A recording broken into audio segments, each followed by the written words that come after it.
increased capacity for abstract thought and use of symbolism to creatively express culture led, over the subsequent 150,000 years, to the development of the first stories, followed almost immediately by the first comment sections.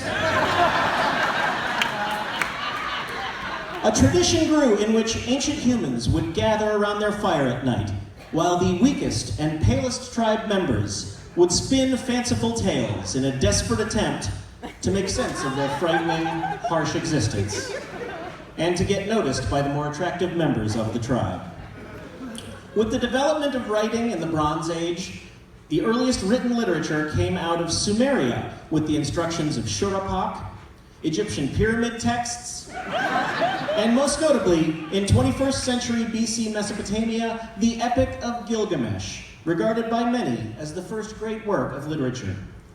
It tells the story of a young boy with great powers who is whisked away to a magical school for young wizards and witches.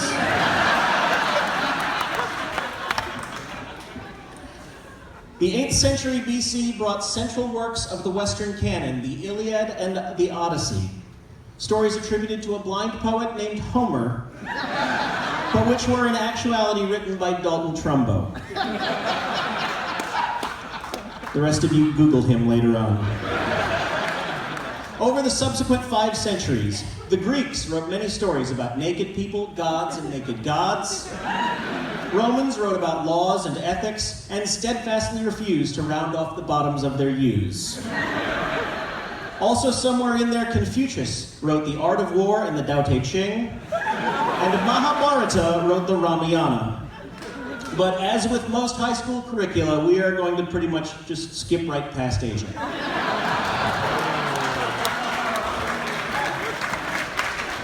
Please, I've got a lot to get through here, people. As BC turned into AD, the next 15 centuries saw Roman Empire rise and fall, and an ongoing series of crusades, plagues, and monks scribbling in abbeys. Some highlights from that period. 1138. Geoffrey of Monmouth publishes the first narrative account of the Arthurian legend, eventually leading to the single greatest achievement of the modern era.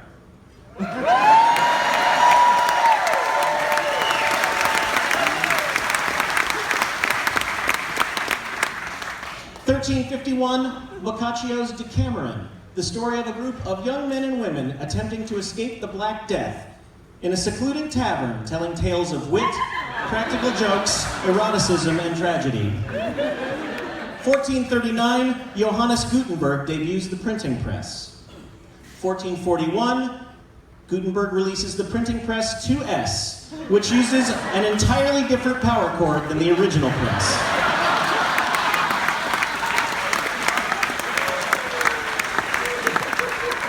1526, the Tyndale Bible is the first to be printed in English, leading to 1,500 years of uninterrupted universal peace throughout Western civilization. 1589 to 1614, William Shakespeare publishes 38 plays and 154 sonnets, a body of work now proven to have been written by a consortium of writers, including Christopher Marlowe, Francis Bacon, Edward de Vere, William Stanley, Sir Walter Raleigh, Mary Sidney, Mary Shelley, Mary Queen of Scots, the British House of Lords, the 69 Mets, the 2nd, 4th, 5th, 7th, 10th, and 11th Doctors, Frank Darabont, Richard Bachman, 2 milkshakes, and a pear.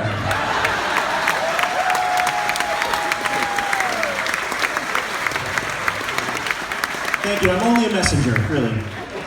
Given my time limit, I'm going to have to blow past the 17th through 19th centuries, an era marked mostly by inconvenient collars, corsets, and waistlines, and also Moby Dick. In the early 20th century, the developing technologies of radio, film, and television led to many new avenues of storytelling.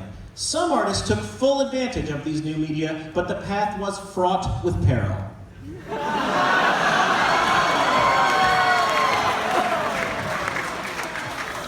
And it is predicted that by the year 2047, all forms of written, visual, and audio media will be dedicated solely to the continued expansion of the Marvel Universe. I'm running out of time, so I'm going to have to fast forward here. Blah, blah, blah Fitzgerald, blah, blah, blah Gertrude Stein, blah, blah, blah musicals, blah, blah, blah books everyone says that they like, but nobody actually does. Blah, blah, blah, blah, blah, blah, blah. Cold War, cholera, yuppies, fatwas, cyberpunk, graphic novels, dreams, Canada! Doorstops, young adults suddenly learn how to read, and J.K. Rowling kills millions upon millions of trees. That brings us back to where we stand today, and what I am here primarily to talk to you about. One of the primary hallmarks of storytelling is the illustration of conflict. Traditionally, there have been 4 general classifications of conflict in literature. If you'll pardon my use of the patriarchal tense, these are man against man, man against nature, man against society, and man against self. But NASA has been doing amazing research for the past decade, and through a grant from the International Council of Literature Ontological Studies, they have discovered an incredible 14 new classifications of conflict. It is our firm belief that these new classifications will help usher in a brand new era of storytelling, story classification, and increased grants. These new classifications are man against machine, man against the clock, man against burrito, man against mannequin, man against IKEA, man against con, man against man. And to be fair, we all know who will win this. Man against Superman, man against Bizarro Superman, Superman against evil unshaven Superman who splits off from good Superman and then they fight in a junkyard.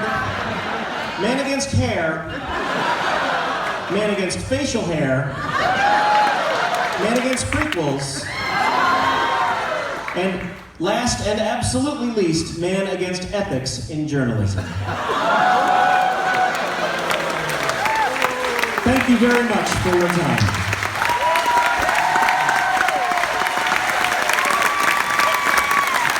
Now would you please welcome to the stage a brief musical interlude from Paul and Storm.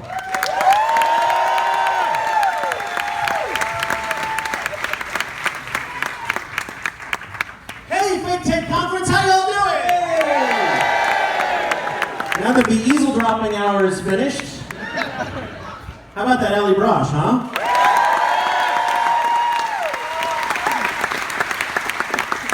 So we wanted to do some stuff that was fresh and interesting and new for you. We haven't really written anything fresh and interesting and new. So in order to freshen things up a bit, to help us out with this first song, will you please welcome to the stage the incredibly talented Zoe Keating.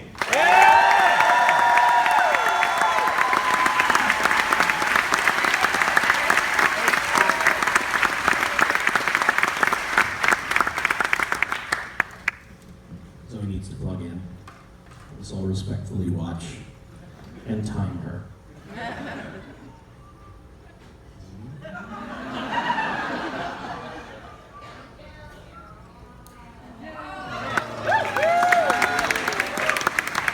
Don't try this at home, folks. This first song, it is not new. In fact, it is several years old, but we are going to continue singing it as long as it remains relevant.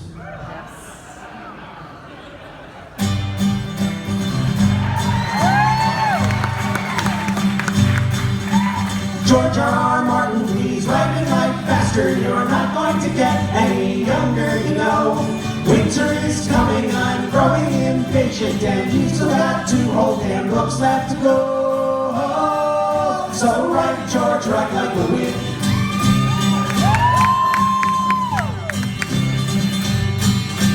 I curse the day that my friend ever loved me, and old on your paperback called Game of Thrones. How could I know that this seed would grow into an addiction that held me right down to my bones?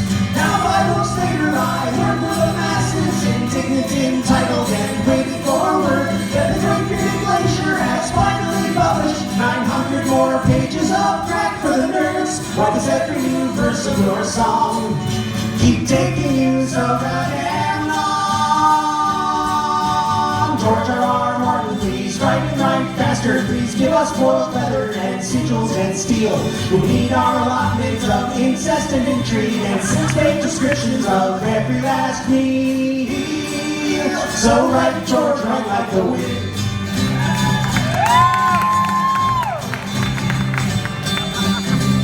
Took 5 years to chronicle Narnia. Tolkien had 12 years and wrote it took 10. Lucas spent nearly 3 decades on Star Wars, and we all know how that one turned out in the end. You're not our bitchin', you're not a machine, and we don't mean to dictate how you spend your days. But please bear in mind, in the time that you had, William Shakespeare turned out 35 different plays. And if you keep writing so slow, you'll hold up the HBO show.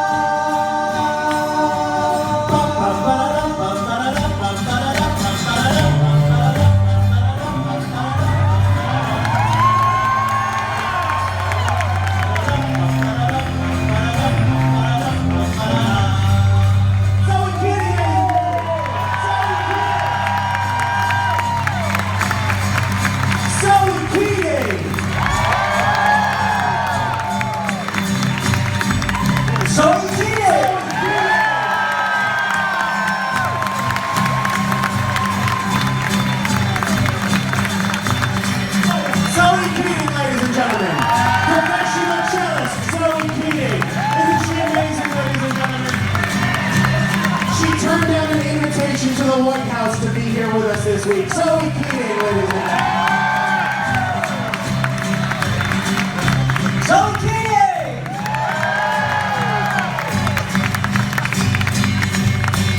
George R. Martin, please write and write faster, cause we won't stop fighting until we're appeased. Crap out the chapters, and George, while you're at it, stop killing our favorite characters, please.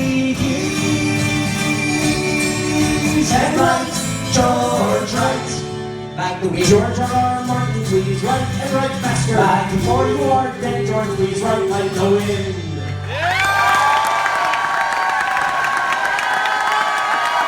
Zoe Keating!